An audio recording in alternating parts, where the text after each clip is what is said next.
There were several rhinoceros that were dancing in 2017. Political campaigns, okay? People come out, people seek elective posts. How many do we have? 6, all right? MCA to MP, senator, woman rep, governor, president. How much does it cost to run a campaign? This is both cash and kind. How much does it cost to run a campaign? And why is it important for us to consider what it costs to run a campaign? There's a law in this country that actually talks about campaign financing. And even the other day, when Wafula Chebukati was reminding us that the election is going to be next year, he even started saying, okay, so by this time we want to see all the candidates telling us where they're going to get their campaign financing from and how they're going to use their money. Is that ever followed? Does anybody even remember? And when you talk about people spending money in a campaign, what is it for? Are you spending money in a campaign basically saying that I need to move from point A to point B, so I need to facilitate transportation? I need my supporters on the ground to facilitate them. I need communication and coming up with billboards and posters and flyers and messages on media, on social media? Or are you also adding that, I'll go to a certain place and there'll be a group of people and I will leave them with a transport reimbursement, as we call it. Is that what we're talking about? So there are 2 gentlemen who conducted a survey, and they did it with the support of various organizations. But the gentlemen are Professor Karuti Kanyinga and Tom Mboya. Tom Mboya is joining us on the line. He's a governance consultant.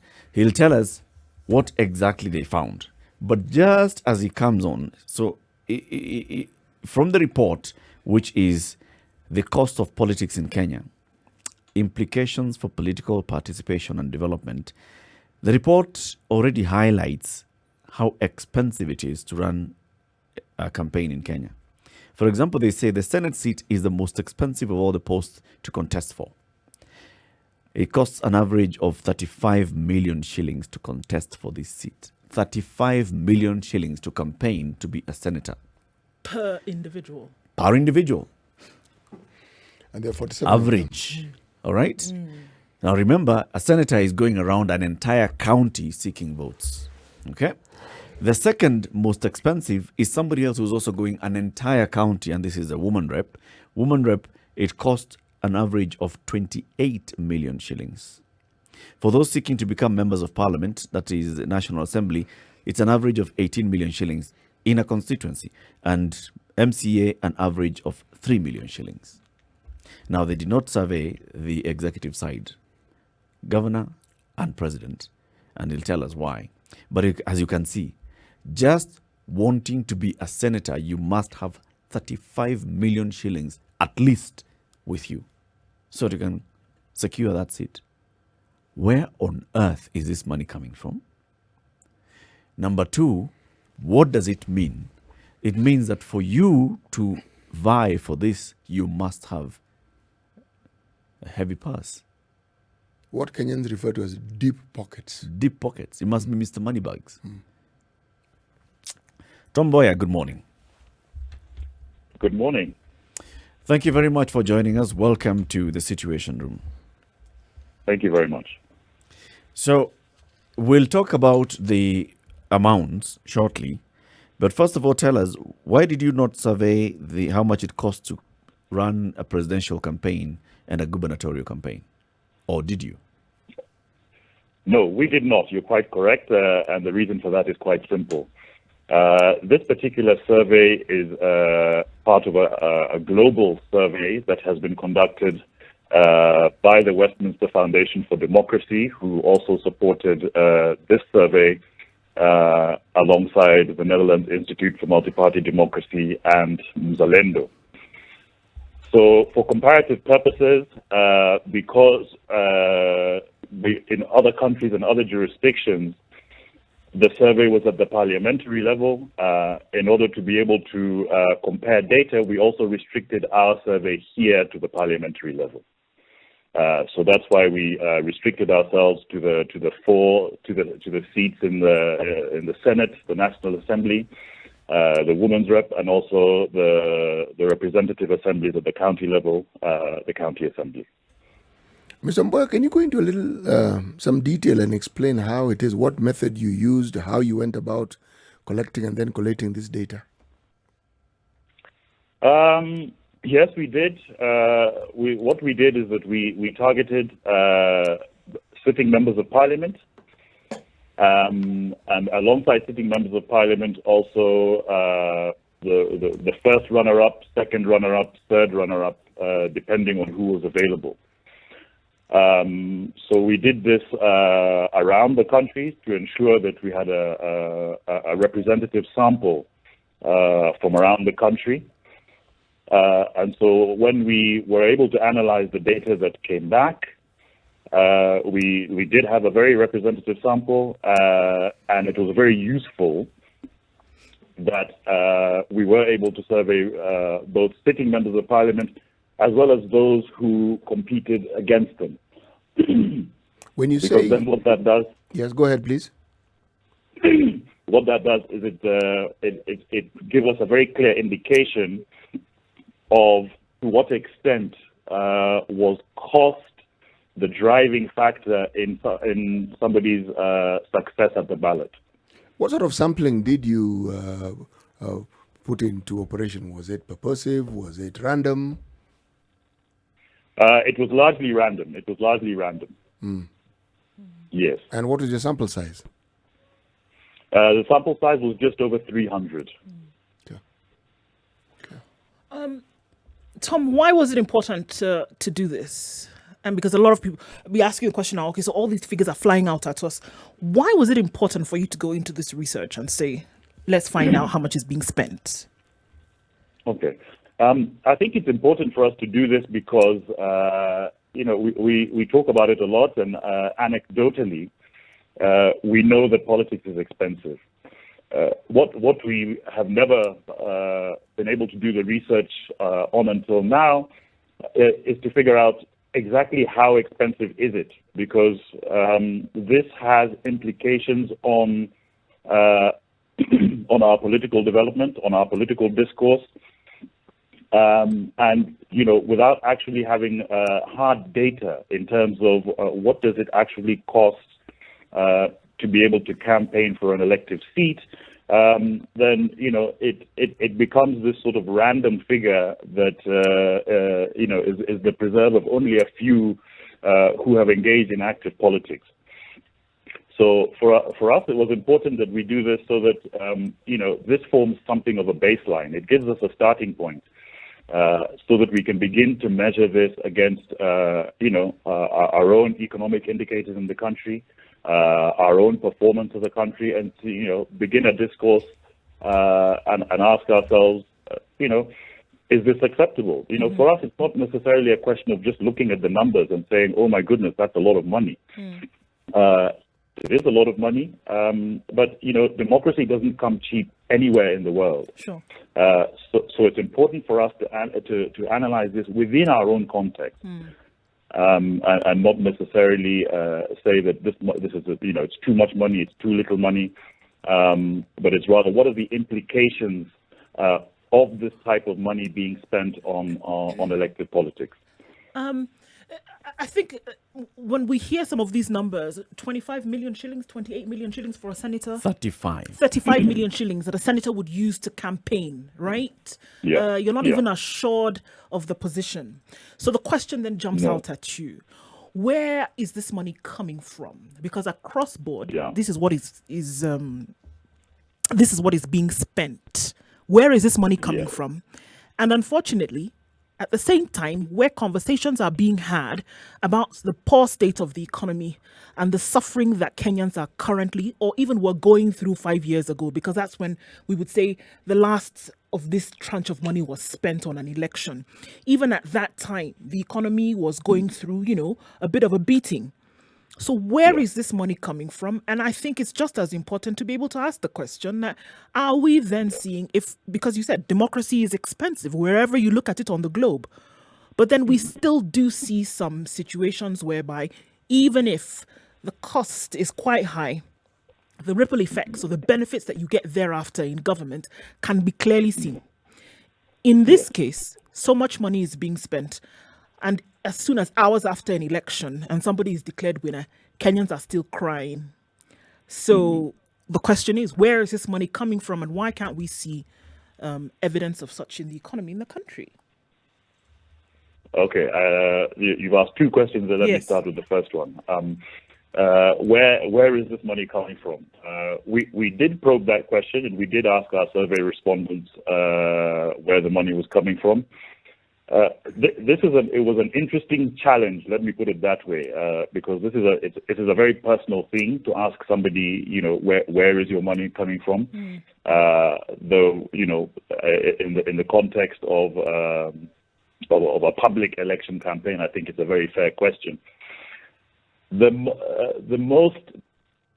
Most of the survey respondents said that these resources were coming from the personal savings, number one. Number two, friends and family contributions. And so that, when you get those kind of responses, that tells you something.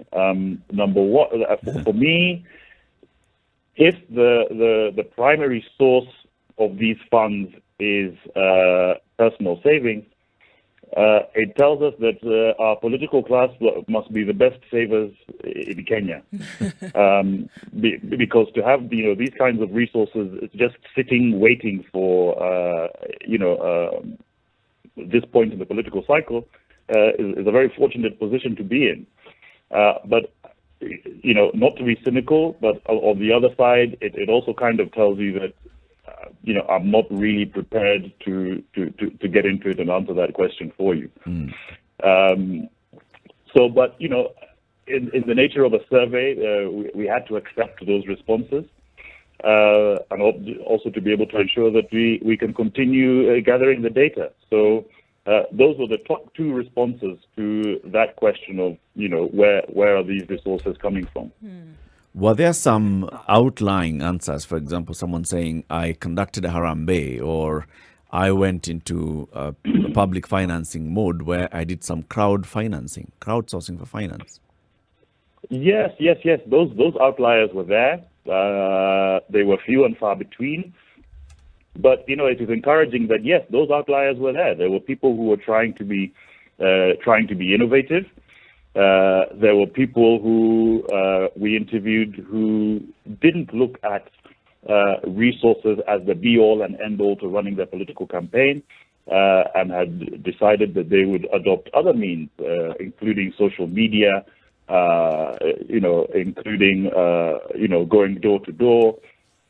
So that is encouraging, from the perspective of looking to the future. There are people out there who are thinking sort of outside the box, and not just thinking about how can I raise that 10, 20, 30 million more than my competitor, so as to be able to ensure electoral success. Tom, I hold a very strong opinion when it comes to campaign financing, campaign spending, and the impact it has. But I'll leave that for now. My question for now is, we have a law on campaign finance, and this is a Campaign Financing Act. What does it say? What does that law actually say in terms of campaign financing and managing your campaigns? Well, actually, it is quite intricate. It requires that candidates set up a bank account, and that they identify to the IEBC the managers of those bank accounts. There's a whole process along those lines such that would enable the IEBC to be able to scrutinize the use of funding or of funds in electoral processes. The IEBC themselves also came up with some guidelines in terms of what they expected from their experience that people from contesting the various elective seats should be able to use for the purposes of an electoral campaign. Now, you will also remember that prior to the 2017 election, there are regulations that were to operationalize these sections of the Act. Those were held in abeyance for the purposes of the 2017 election, and only Parliament can explain to you why that is.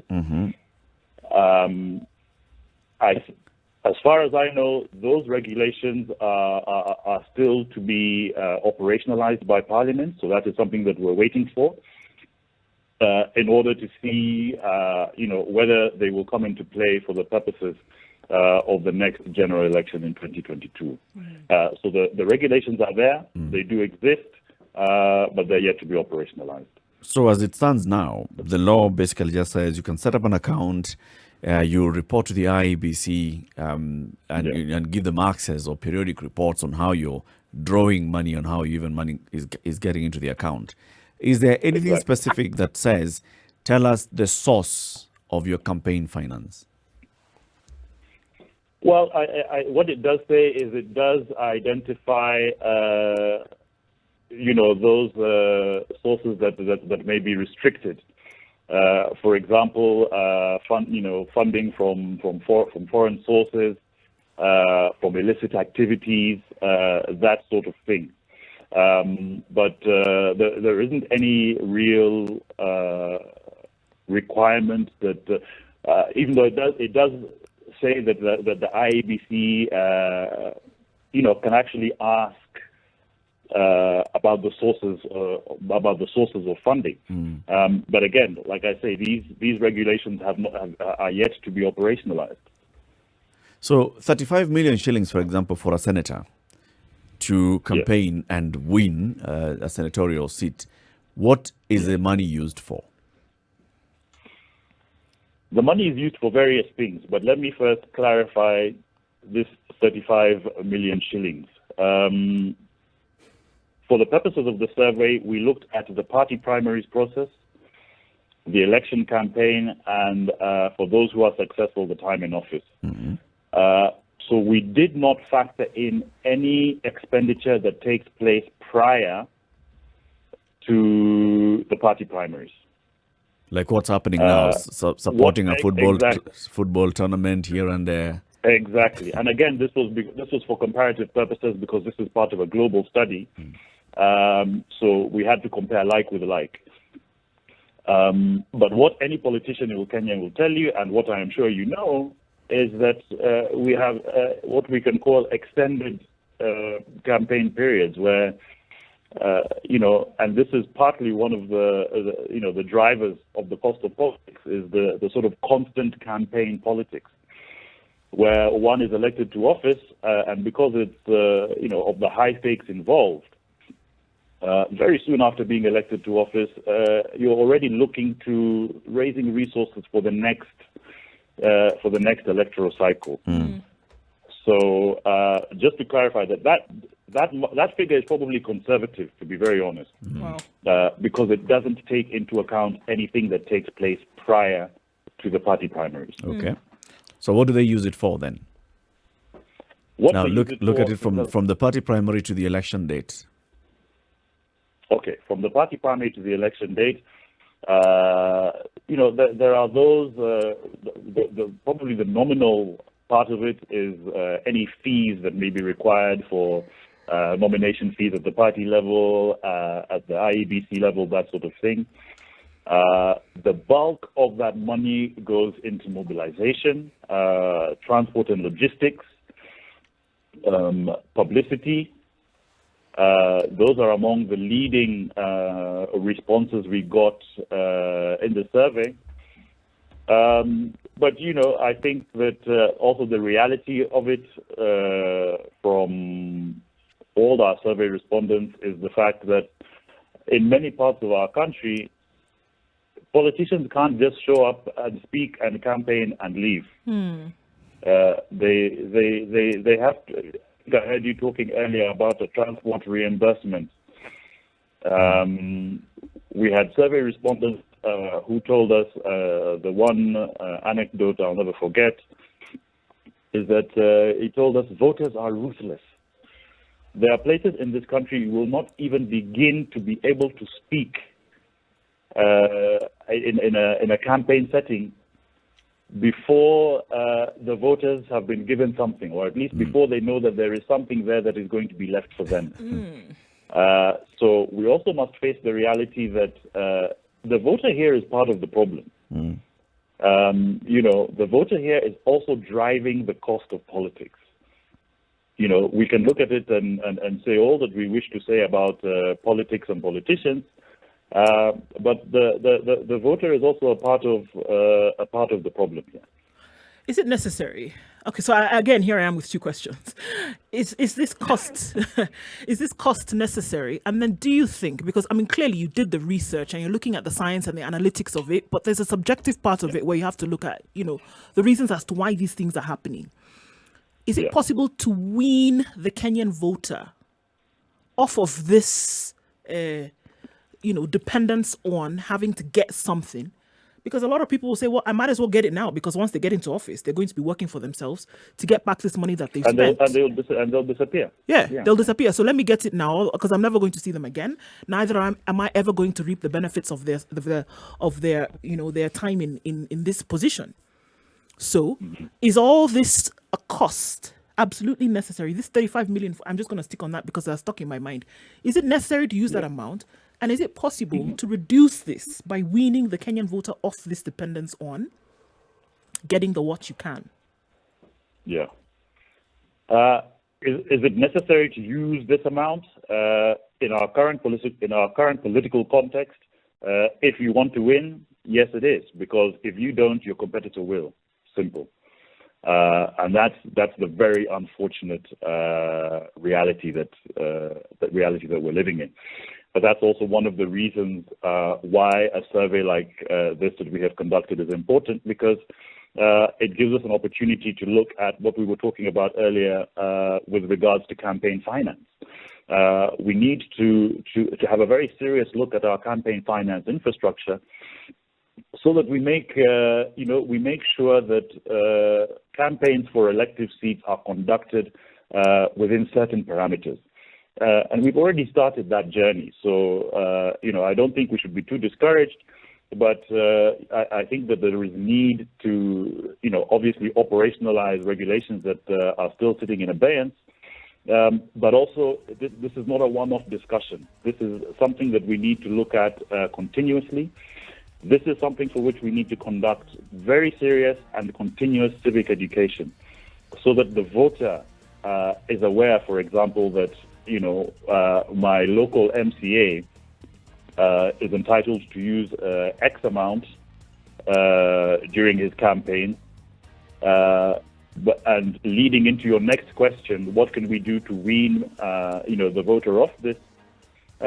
We have to understand that we have developed a very negative political culture, which is driven by patronage, driven by handouts.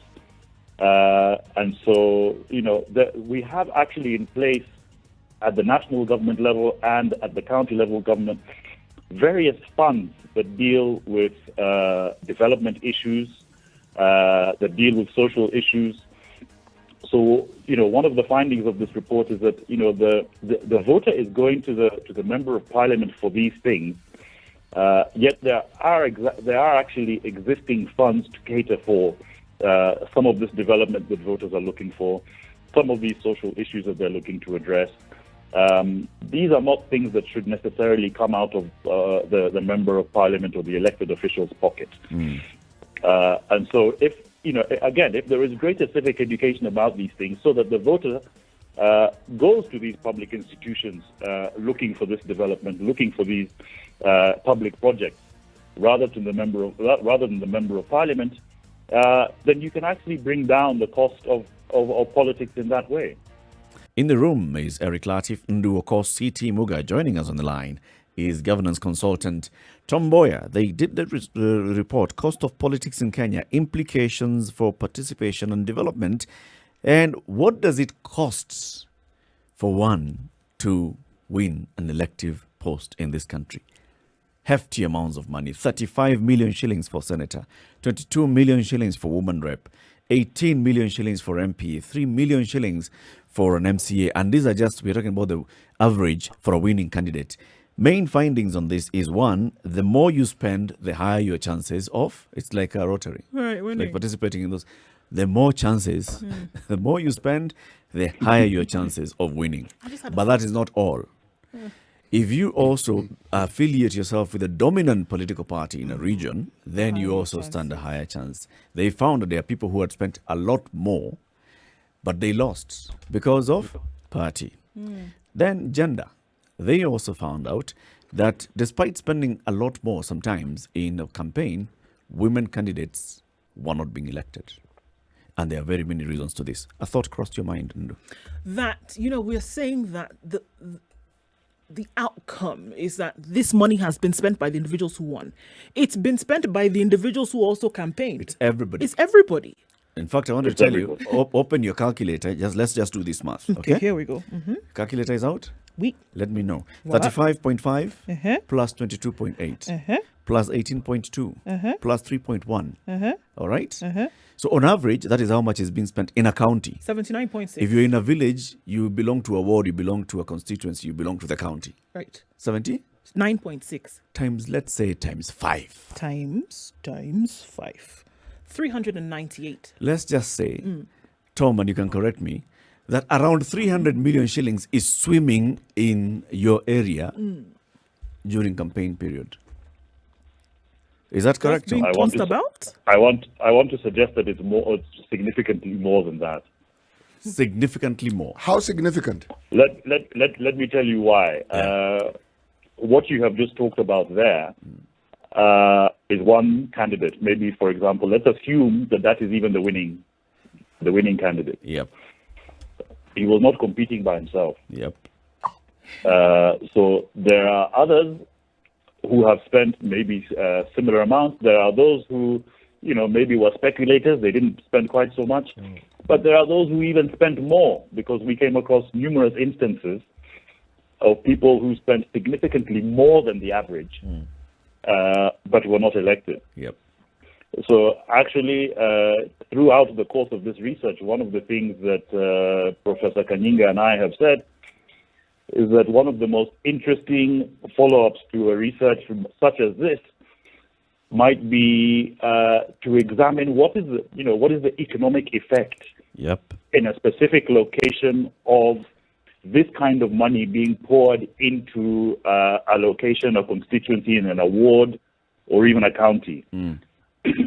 Because this is a significant amount of money, and actually within a very short time. How much it is. Because you're saying this is within a very short time. This is between party primaries and the election. We're talking about a period of 4 months. In 4 months' time, 500 million shillings has circulated in a county. And now here, this is why we say that this would be an interesting follow-up, sort of research to do. What effect does this have on a county, on a constituency, on a ward? Does it show any development as a result? Probably the complete opposite. But I'm thinking when you said it's significantly more, we haven't included what the governor spent, Or the president. what is spent on the presidential election, and those are infinitely more. Exactly. That is very true. But there's something here. When you say the economic effect, I was going to ask, are you saying that with the exception of poverty? Because that amount of money circulating, it is known as circulating, what then happens? A vortex is created where people just keep chasing this money. Now, does it interfere with what they do on a daily basis? Will people be willing to sit or wake up early to go to the farm or apply whatever trade it is that they apply on a daily basis? Or will they be looking for rallies, looking for spots where this money can actually be disbursed? Does it influence inflation? I think you're asking exactly the right questions, and that's why this would be some particularly interesting research to conduct.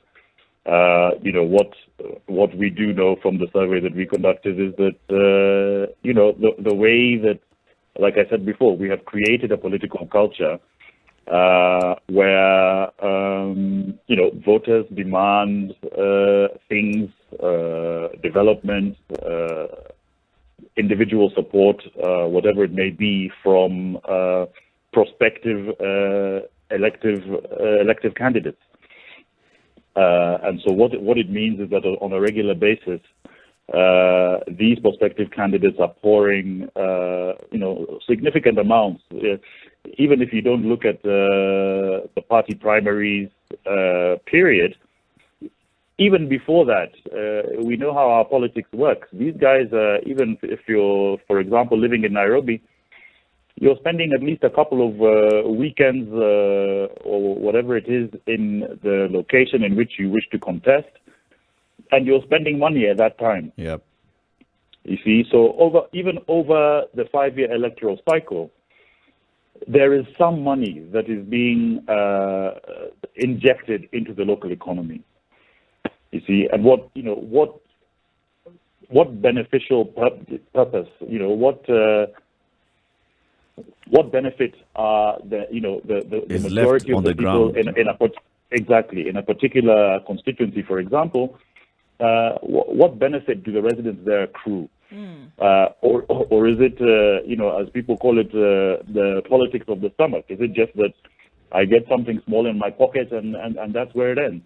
Isn't that it appears to be just that, though, for the citizenry, that let me get a little bit out of this that I can.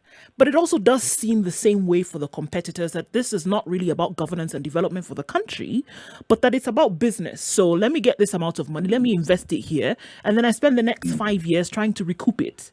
Because that's what essentially happens when you invest. You invest, you make a little bit of profit here, you make back what you spent on the rigorous process, and then you move on to the next. It doesn't seem to me as though people are concerned about what happens beyond what they spent. Or you lose it all. Or you lose it also all. tells you that you're actually not spending your money. Exactly.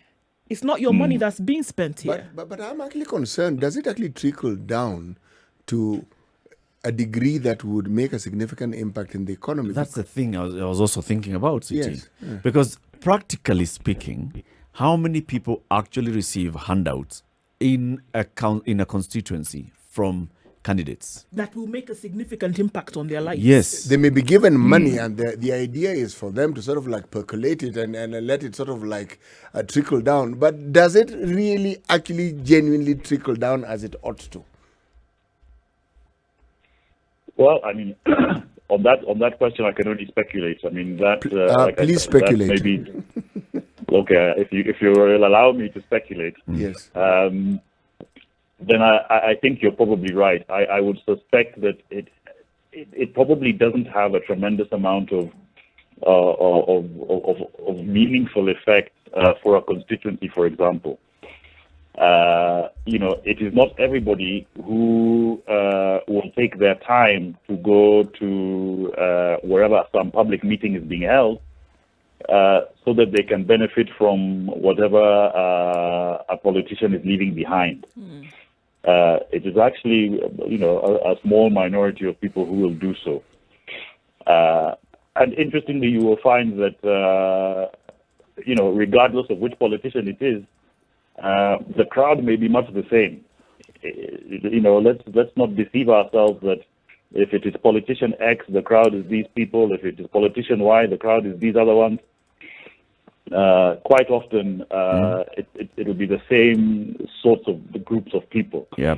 But what this tells us again is something that one of the things that we found in our research, which is that politics has actually become transactional.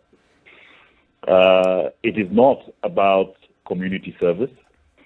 It is not about service to the public, to the nation.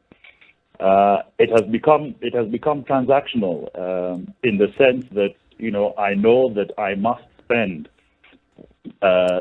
this much, 35.5 million, in order to be elected as senator. Why is it worth my while for me to do that? Because then, number one, from our members of parliament are among the highest paid members of parliament in the world. So just from the salary and emoluments that a member of parliament receives, you'll be able to recoup your investment and prepare for the next electoral cycle. Beyond that, we know of the benefits that accrue as a result of being in elective office. All manner of allowances, some of which we interrogated and some of which we were not able to. You become Mheshimiwa, you have an inside track in terms of benefiting from the patronage networks that exist in the public sector. So beyond even all of these figures that we have been able to interrogate, there are other considerations. There are other considerations that one would have when making the decision to contest public elective office. It's what they'll get out of it. You'll be able to influence a tender here or there. A road will be constructed in some, and a company that wins is associated with yours. So basically, you're going in there to take the same money. It's business, and again, looking at our survey respondents, the vast majority of them were business people. They came from a business background. They were business owners. As we talked to them about it, a number of them said, I got into this to network, to improve my own network, to improve my visibility so that I can further my business or whatever it is that I'm doing. So that's the unfortunate thing, is that politics has become transactional in that sense. And now I can bring in what I said earlier, my very strong views in this campaign financing and corruption, because this is the biggest form of corruption that we have in the country. And what we do is we try to shift our focus from what exactly is happening to going to IEBC and laws and regulations and all, but we are basically entertaining corruption. If you just imagine, this is just from those candidates, 700 million shillings or thereabouts in every county in the country, and then talk about the presidential candidates and how much they spend. It's billions of shillings, tens of billions of shillings to run a presidential campaign. It is a lot of money to run a gubernatorial campaign. Where does the money go to? If you said, most of them were telling you going into transport and logistics and publicity. Come on. In this country, if you just look back in the last 30 years, infrastructure and communication has actually improved. Today, you can produce just one commercial and you'll share it on social media and it will spread in the entire county. Today, you can produce, posters cheaply. So it's costing you much less than it would cost somebody in 1992 to run a campaign. It's costing much less to move from point A to point B in the country today than it did so many years ago. It's easier. We have more airstrips. We have more helicopters available. We have better roads. I must hire my chopper. You can, yes. It's become easier. In a single day, you can actually conduct 17 campaigns, as opposed to 1992, where in a single day you could only do one or two. So it's not that the money is going into something that is very, very expensive. This money is going into corruption. This money is going into those handouts, into buying votes, into corrupting the system. And that is where our bigger problem is. Our problem in the elections, as we talk about why do we have problems in the elections every 5 years, let's not even look at very many other things. Let's look at this. If we cap campaign financing and campaign spending, we'll have dealt a big blow to this kind of corruption. That's my view. You're absolutely right. You're absolutely right, and this is exactly why it is absolutely critical that we really interrogate the provisions around the Campaign Finance Act and ensure the enforcement of those provisions on campaign finance. Because one of the things that we will be able to do, if that is done, is to reduce the cost of politics, so that you don't have, for example, in a constituency, somebody running for the National Assembly and spending 2 or 3 million shillings, somebody spending 70 million shillings, and imagining that those two people will compete. And the other thing is that you are actually you then take away the content, the substance of an election campaign when it's a bit of a free for all like that, so that it's become more about how much have you spent to be able to get yourself elected, as opposed to what is it that you offer, what is it that you propose to do for this constituency, such that voters should elect you. So, I mean, I think if there is any perhaps major takeaway from the research that we have conducted, it is absolutely critical to ensure the enforcement of the Campaign Finance Act and regulations. You said, Tom, as you began this, was that this survey that you conducted is part of a global comparative survey. So how do we compare with other countries? Well, we're looking at that data at the moment. It is now available actually on a website, which is thecostofpolitics.net. And Kenya is still one of the more expensive places to conduct an elective campaign. We're not the most expensive in the world, and probably we shouldn't be, thank goodness. But for example, in the course of conducting this research, you come across things that flag up a number of questions. For example, we run the second most expensive elections in the world. I don't understand why that is, or how it is possible to justify, that kind of a cost. I think we were second in the world,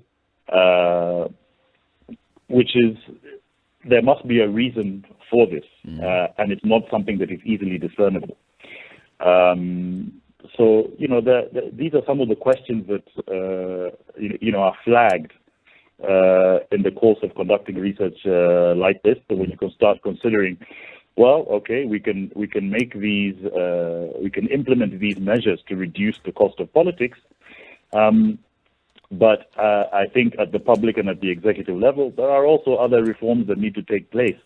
I think I cannot imagine any logical basis for why we have the second most expensive elections in the world.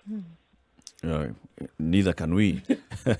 Tom Mboya, thank you very much for joining us today. Thank you for sharing the insights of that survey that you conducted. Hope to host you in the studio soon. Thank you very much for having me. Thank you. This is the Situation Room, the only way to start your day.